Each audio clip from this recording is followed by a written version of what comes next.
But we're swinging it over to the Western Conference, and I guess I will start this time around, no pun intended, because we are talking about starters.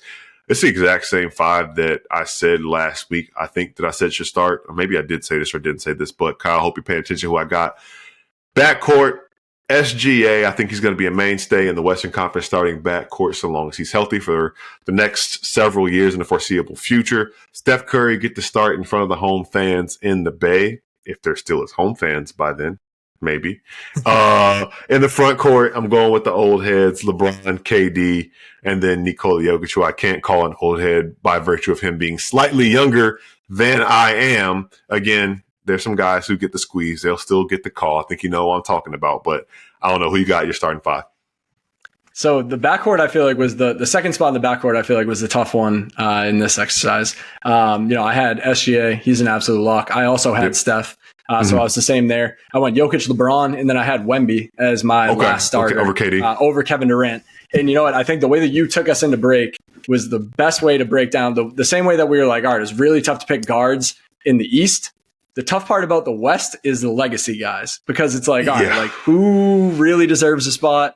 How many All-Stars do each team deserve based on where they are in the standings? And that's where, like, to me, like, even though the Suns are higher in the standings than the Spurs, I just thought that Victor Wembanyama has had a better season than Kevin Durant so far to this point. Now, if KD is an All-Star starter, the way that the fan vote is lining up, again, not going to be upset about it. I'll be happy for him. He deserves it. He's had a good enough season that is, All-Star starter caliber. But at the same time, to me, right, exactly. But to me, at the same time, right now, like the way that Wemby is playing and just what he's done defensively on top of what he's doing offensively and doing everything for the Spurs, to me, he deserves to land not only his first All-Star nod, but his first nod as an All-Star starter. Yeah, no, that makes sense. And that's kind of where I was on the back and forth. And if I had to swap it, it would be Kevin Durant for him. And it's funny because it kind of feels like that changing of the guard situation with like maybe it's LeBron, but I don't ever see LeBron not starting in an NBA All-Star game. And people talk about so much. He had a triple-double last night, second 40-year-old in NBA history to record a triple-double. I know he waited to get that last rebound and then subbed himself out. But let's not forget that he was in Atlanta cheering on Ohio State the night before, flew back to the West Coast and got his work done pretty efficiently against the Wizards. Again, another triple-double this season. So I get that. And obviously, as you know, that means Wemby is the home run, easy pick, All-Star reserve for me. Kind of history repeating itself. Once again, we saw LeBron get his first All-Star selection in his sophomore season, his first of probably 21 in a row. And I think we'll see the same thing for Wemby for as long as he wants to play in the NBA. Again, I think most times we'll say it's weird for a team like the Lakers who have been up and down to have two All-Stars, but they are been up, and their ups are a direct product of their All-Stars. So Anthony Davis is another front court guy. Alperen Sengun from Houston. I think they need to have representation out there. So those are three front court guys. Guards, Anthony Edwards, Devin Booker, because of the numbers. Again, Suns in a weird spot. Tough decision to make, but wanted him to get the nod. And then my two wild cards, Jalen J-Dub Williams is an all-star, and then this was tough too, but I think he gets the squeeze so much, I got to give some love to De'Aaron Fox, so he wraps it up as my other wild card. Again, given the numbers, apologies to Jaren Jackson Jr. I thought long and hard about. Apologies to John Morant. I think I got tough with the injuries he's had in and out of lineup. Those are some other guys who I think, and maybe Luka Doncic even gets all-star consideration as a reserve, even though he won't be able to play in the game, even though he's targeting and coming back by the time of the game. But again, it's really difficult in the Western Conference. Damn, we are very off on the Western Conference. Oh boy, okay. That's not very like you and I. Okay, we're usually pretty synced up, so I'm kind of excited here. We got some disagreements. Okay, here we go. In the backcourt, I had Luka, who again he's going to need an injury replacement. I wasn't thrilled about putting him in there, but I looked at it and I was like, all right, well, if I use the 25 games reasoning for Franz Wagner, Luka played 22 and he put up all-star numbers in the 22 games that he played in the first half of the season. He's going to need an injury replacement. We'll get back to that. I had Anthony Edwards as well in the backcourt, so we agreed on that. I had Alperen Sengun in the front court, which we also agreed on. And for the same reason, because I feel like the Rockets need representation, and he has been far and away their best and most consistent player this season. He's played at an all-star level. He deserves it. we kind of went off the rails from there. So I had Kevin Durant. Actually, I shouldn't say that. I also had Kevin Durant. Kevin Durant flip-flop. Yeah, you had him as a starter. I had him as a reserve. And I also had Anthony Davis. So I guess we're actually not all that different. Not too bad. A couple disagreements. No, and you know what? I think that Anthony Davis and LeBron James, they're not even necessarily like legacy, like, oh, they deserve to be in because of who they are. Like, they have both played at an all-star level this year. And like you said, even though the Lakers have been up and down, it's a direct product of how good LeBron and AD have been all season. Their shortcomings are not on their stars. Let's put it that way. And they deserve 2 all-stars. Or not necessarily the Lakers deserve 2 all-stars, but both of those guys deserve to be all-stars. Are deserving of all-stars, yeah. Now where we switch it up, in the wild card, I had Jaren Jackson Jr., and that is because the Grizzlies are, a half game out of second place right now, and he has been better than John Morant, and he has been their best player all season. Players averaging 20 points, 1.5 blocks, 1.5 steals per game this season. Jaren Jackson Jr., Victor Wembanyama, Shai Gilgeous-Alexander, and that might be it. I think that's the end of the list. Yeah, Anthony Davis. He's putting up ridiculous numbers on both sides of the ball. And then the other wild card spot, I had Domantas Sabonis because he got snubbed last year. And Fox, to be clear, I do think Fox was better than Sabonis last year. I think Sabonis has been pretty decisively better than Fox this year. Yeah. So it kind of came down to like, all right, like, are the Kings going to get somebody in? And it felt the same way last year. Fox got the nod last year. I'm giving Sabonis the nod this year.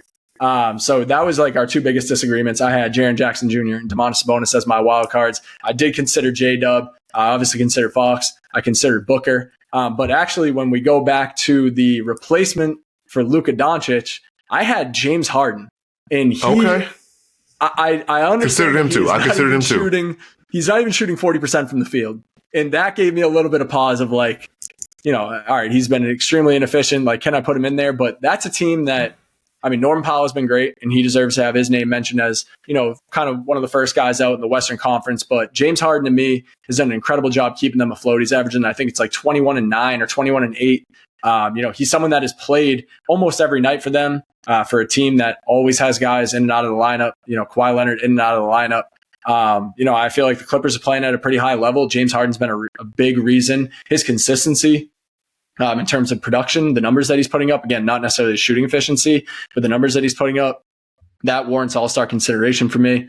Again, condolences to, Fox, Book, Norman Powell again. And then, in the front court, like we were talking about, like there wasn't too much of it. It was really Jalen Williams. J-Dub was the only person that I was like, maybe he could be an all-star. And if he is, again, hey, he deserves it because the Thunder have been so good. But I'm squeezing him out for Jaren Jackson Jr. and Domantas Sabonis.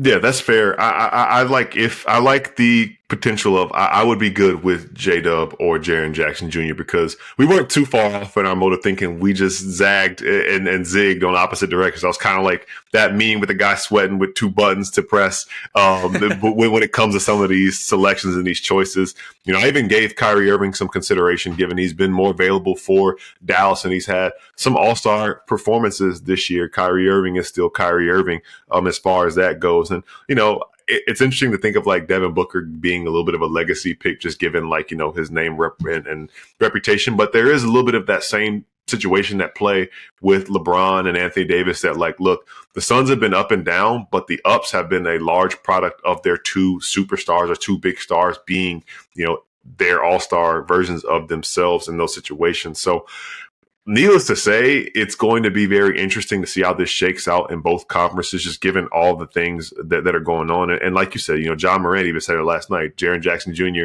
should be an all-star because he's the franchise. Like, no question about it. It might have been 2 nights ago. So, I wouldn't be mad at that. It would be a second all-star selection for him as well. I think we said this before, and I think this would be the perfect way to put a bow on this all-star conversation. As difficult as this is year after year, we see it in other sports. Even in NBA games, right? You have 13 active players on any given night. How come we're still sitting here with all-star rosters of 12 players? Like what? Like, do we expand at some point? Like this has been the way that it's been since there were only 12, 15 teams in the NBA, and there's so much talent, so many guys get squeezed out. Maybe you don't fix it or change anything that's already put in place, but there's a mini tournament now. So I feel like if there's any time to do it, maybe there is a way to kind of navigate the situation where it's always going to be a squeeze now. Yeah, I mean, so we have the fourth team in, like, yeah, I guess to be even more clear, since we haven't even like mentioned it again on this pod as we're talking all-star starters and reserves, like, yeah, they still have the same format for selecting the teams, but like they aren't actually the starters or the reserves. Like they aren't even going to be playing on the same team. Like after that, they're going to be drafted by Shaq, Chuck, Kenny, and Candace Parker. And the fourth team is going to be whatever team wins the Rising Stars tournament. So like, maybe there is, I keep saying it, like maybe there's an opportunity to like get a fourth team of snubs in there and have them go head to head and like up the competition. I keep saying that over and over again, but also realizing that like these are real human beings who, if they're not picked for the All-Star team, they're not just going to like go to the Bay on their own whim when they could be in like Turks and Caicos or like the Bahamas or something for a week instead. So like, the person who gets snubbed from the All-Star game probably isn't rushing to go compete against the guys who got picked ahead of him. Like even as competitive as these guys are, it's like their school break. It's their summer vacation. Like they get a quick, week off before they have to get back to it. So, I mean, could you expand the rosters? Yeah, you probably could, but then that kind of gets into like participation trophy territory and like it's like if you're changing the rules, like then what about all the guys that got snubbed from all-star selections 10 years ago, 15 years ago, 20 years ago? I'm okay with the rosters being the size that they are right now, even though the NBA has expanded their rosters. And I have heard people over the years like, hey, if the NBA roster is 15 guys now, why isn't each all-star roster 15 guys?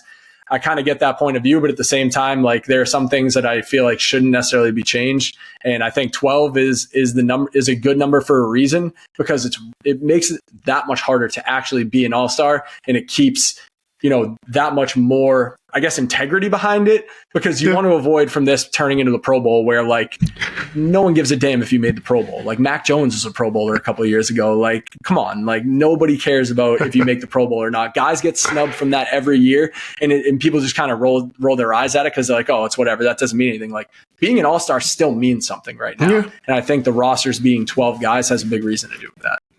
Counterpoint though, and I'll say this to kind of hit you on the spots that could maybe could make you sway a little bit. In baseball, right? Every team has an all-star, right? And I think that it still has a little cachet to be an all-star. And I get it's very different given like position players and pitchers and things of that nature. But if there's any time to do it, I think when you think about it, right? If you do 2 teams of 15, and this is me just showing off my math skills, right? You get 3 teams of 10 right now at that tournament situation. But to that point, they're only playing it to 40 and 25. So if you got 10 players playing to 40 in a game, they're not going to even get in. So to that point, it does become kind of window dressing and more just kind of for show and giving somebody that. And then on the flip side, right, like maybe you get snubbed from All-Star, but you're motivated for the last 20, 25 games to make a push to earn an All-NBA selection, because there have been times, I have to think about it, where guys, maybe didn't play in the All-Star game but still earned that All-NBA nod or All-Defensive nod. So ultimately, I understand keeping things the way they are, especially just like because it would, again, require a bit of an overhaul to the system that we know. But at the same time, as the All-Star game continues to search for answers, they do continue to just change stuff that we know. So long as they're not, like you said, the Pro Bowl, they're not playing tug of war. And I don't know if you know, and I love the NFL, so I'm a big fan or whatever. We also need to revisit our take on how many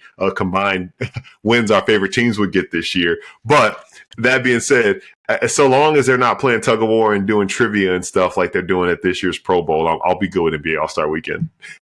Yeah, and you know what? I actually have to give you credit because you immediately called my bluff. I have always loved how MLB does every team gets representation, because there's nothing better than when the Oakland A's have 14 wins at the All-Star break and their lights out reliever gets a nod in the game, and I'm like, hell yeah, that guy deserves it. So it's you know what?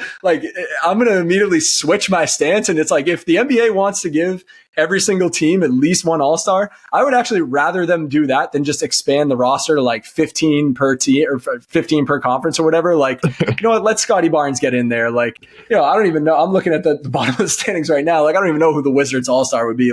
Sure, let's get Bub Carrington in there as a rookie because he's played pretty well for them. Bilal Coulibaly, whoever. All right, so if you want to give one to every team, I'm okay with that. If you want to just expand it to 15 to get 3 more guys a participation trophy, then I'm all set with that.